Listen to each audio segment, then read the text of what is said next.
She'll never admit it. Not to you, not to her friends, sometimes not even to herself. But the past always leaves fingerprints. Her words might sound clean, her smile might be sweet, her story might be polished, yet her patterns betray her. Most men stay blind, falling for what she says. But if you know what to look for, if you know the signs, you can read her without asking a single question. Today, I'll expose the 7 hidden tells that reveal far more than she'll ever confess. The subtle behaviors, the slips, the details that whisper the truth every man needs to hear.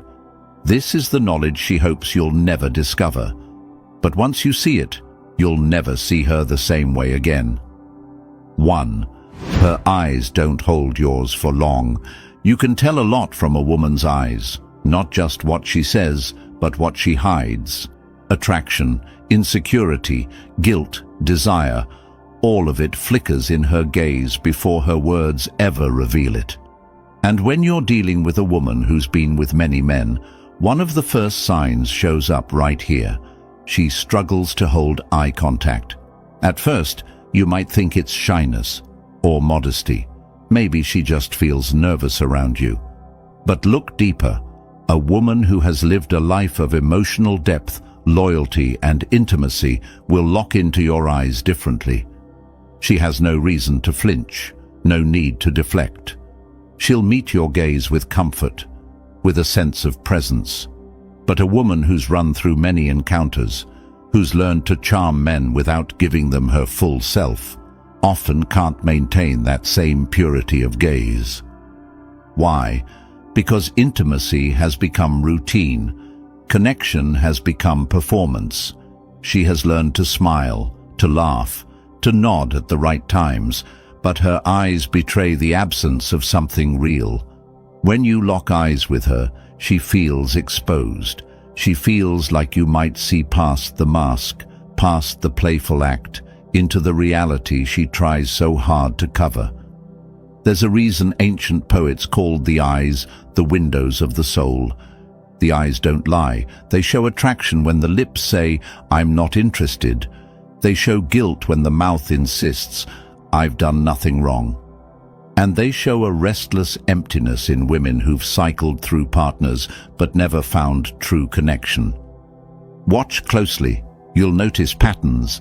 She meets your eyes briefly, then looks away too quickly, not in a coy, playful way, but in a restless, unsettled way. She might hold your gaze for a second, then blink too often, as if trying to break the intensity of the moment. Or she scans the room mid-conversation, pretending to look at something else when really she's dodging the intimacy of your stare. This isn't always a conscious act. In fact, most of the time, she doesn't even know she's doing it. It's her subconscious trying to keep her safe. Because deep down, she knows that if she locks into your eyes for too long, she risks being seen, truly seen. And that terrifies her. A woman who's been with many men often becomes skilled at surface-level connection. She can make you laugh. She can draw you in with her words. She can play the part of interested. But when it comes to eye contact, the truth leaks out. She avoids it because it's the one thing she can't fully control. Her eyes will always reveal what her mouth won't. That intimacy has lost its sacredness, and she's terrified you might be able to read her past in the way she looks at you. Now, does this mean every woman who looks away has a high body count number? But here's the difference. When it's shyness, you'll feel softness. You'll sense innocence in the way she looks away. But when it's experience, when she's been with many men, you'll feel avoidance. It's sharper. It's more restless. It doesn't feel like she's being playful. It feels like she's trying to escape the weight of your gaze. And this is why the stoic man pays attention. He doesn't just listen to her words. He reads her energy. He understands that the truth rarely comes out in the stories she tells. It leaks out in the cracks of her behavior, and her eyes are the biggest crack of all. If you want to know who you're really dealing with, don't ask her about her past. Don't interrogate her with questions she'll never answer honestly. Just look. Hold her gaze. Notice how long she lasts before she blinks, before she flinches, before she retreats into the safety of looking elsewhere. Her words might build a wall, but her eyes will always leave the door unlocked. And once you know how to read that door, you'll never be fooled again. 2. She's overly comfortable with touch. One of the clearest giveaways that a woman has been with many men is how she uses touch. Most men get distracted by her laugh, her smile, or her words. But the stoic man knows that touch tells the deeper truth. When a woman hasn't shared herself widely, her touch carries weight. It's hesitant, it's cautious, and when she finally does reach for you, it means something. But when she's been with a lot of men, touch loses that sacredness. It becomes casual, routine, almost mechanical, because she's practiced it 100 times before. You'll notice it right away. She brushes your arm while laughing at a joke you didn't even finish. She leans into your shoulder as if it's second nature. She places her hand on your chest to emphasize a point in the conversation, not because she feels deeply connected to you, but because she knows this gesture works. She's rehearsed it, refined it, perfected it on other men. At first you might think, wow, she's bold, she must really like me. And yes, sometimes that's true, but here's the difference. When it's genuine, touch feels alive, electric, hesitant in a way that betrays real attraction. When it's practiced, it feels smooth, too polished, like a line from a script she's delivered before. This isn't just about flirting, it's about conditioning. Women who've been with many men often learn how to use touch as a tool. They know the effect it has. They know how easily most men confuse physical comfort with emotional intimacy. So they deploy it early, effortlessly, like pulling a lever to get the reaction they want. But here's the paradox. The very fact that she uses touch so freely reveals that it means less to her. The casual brush of the arm doesn't stir her heart the way it would if she reserved that gesture for a man she truly connected with. Instead, it's just a reflex. And you can feel that difference if you're paying attention. The stoic man reads the energy behind the touch. He asks, is this the instinctive pull of a woman drawn to me? Or is this a well-rehearsed move designed to create attraction? And more often than not, if it feels too soon, too easy, too casual, it's the latter. There's another layer to this. Women with a high body count often blur the line between platonic and intimate touch. They've been in so many social and physical situations that their boundaries shift. They don't treat physical closeness as sacred anymore. They'll sit too close, lean too easily, playfully shove your shoulder like it's nothing. To the untrained eye, it looks like charm. But to the aware man, it's a flashing signal. She's done this before, and she'll do it again. And here's what you must understand. This doesn't make her evil. It doesn't make her manipulative. It makes her experienced. But experience cuts both ways. Experience can sharpen her instincts, but it also leaves traces, patterns, and tells. And if you're wise, you'll see through them. The difference between a woman whose touch carries meaning and one whose touch is casual is night and day. The first feels rare. You sense the hesitation, the nervous energy, the vulnerability.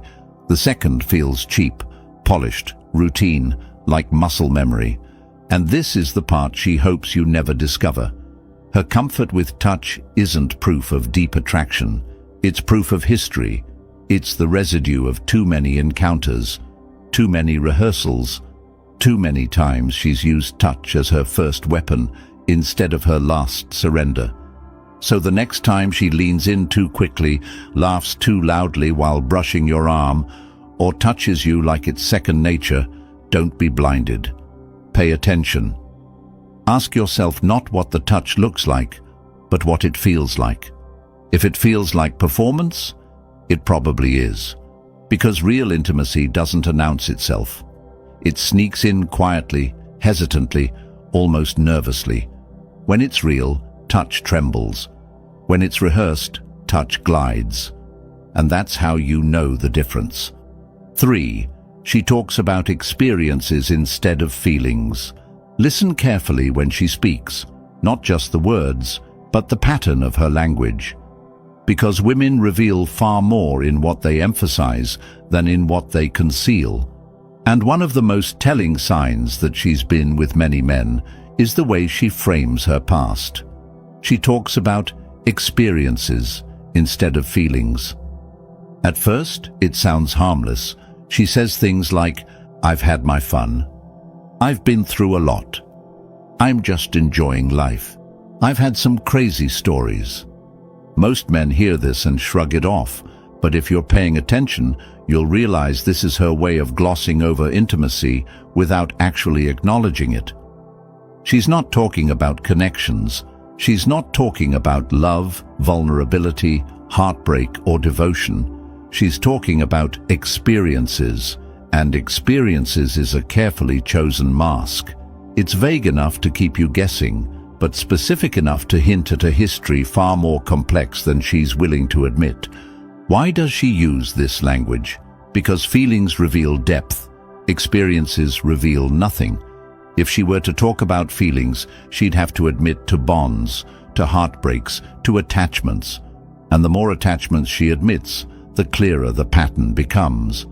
By framing it as experiences, she erases the emotional weight and makes it sound like casual background noise in her life. It's not just the word experience itself, but the way she talks about people. Instead of saying, "I cared for him" or "I loved him," she'll say things like, "I was seeing someone. I had a thing with this guy. We hung out for a while." Notice how clinical that sounds, detached, as if she's describing a meeting or a class she once attended. There's no vulnerability in her tone, no lingering softness. That's because repetition has dulled the intimacy. If you've been with many people, you learn to describe them as phases or stories, not as deep emotional bonds. Here's the paradox. She often believes she's protecting herself with this language. She thinks by using vague words, she's keeping you from judging her. But the stoic man knows the truth. That vagueness is the confession. The fact that she avoids feelings and replaces them with experiences tells you everything you need to know. And pay attention to the subtext. When she says, "I've had my fun,"